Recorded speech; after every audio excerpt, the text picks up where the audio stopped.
Hello，我係 Mark Sir，又見面啦。今日咧，我就想分享一個喺一啲產品上面經常見到嘅標籤，就係 made，有 made in 啦、made of、made with、made by 之類嘅不同嘅意思嘅標籤。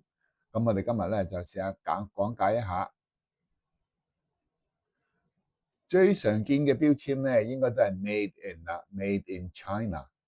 咁咧呢個標籤咧就比較簡單嘅、直接嘅，就係話呢個產品嘅產地 Made in China 或者 Made in EU、Made in USA 都係講產地嘅啫，意思就比較簡單同埋好直接嘅。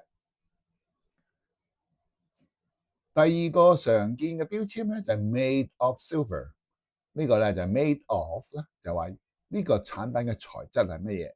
譬如呢個係銀做嘅就係 silver，made of silver。呢個金做嘅 made of gold，絲做嘅 made of silk。咁咧亦都係好簡單直接咁説明咗呢個產品嘅材質。好啦，呢個説明咧就有少少特別啦，made with finest wool，意思就係用最優質嘅羊毛製造嘅。咁但係呢個咧就話我用最優質羊毛做㗎，但係我就冇講明咧呢個成個產品都係用毛做嘅喎。有可能咧呢樣嘢除咗最優質羊毛之外咧，仲有其他嘅材料嘅。咁我哋話 made with finest wool。Made with 咧可以唔講材質，亦都可以 made with latest technology，用最新科技製造嘅。嗰個 made with 咧基本上就係除咗講材質之外，亦都可以講佢嘅態度啊、科技啊、手工啊各樣嘢方面嘅嘢嘅。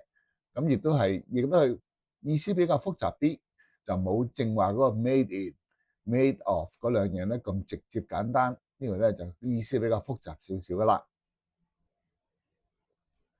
Made by hand，by hand 好明顯用手工做啦。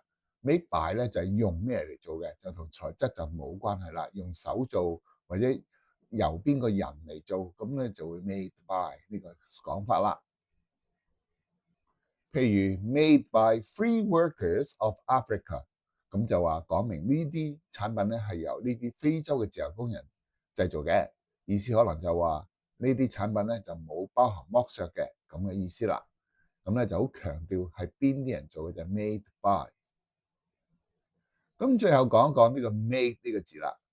made 本身咧就係被動式嚟嘅，咁喺啲標籤裏邊咧都係用呢個 made，就係因為呢個產品咧係被製造嘅，所以都係用被動式。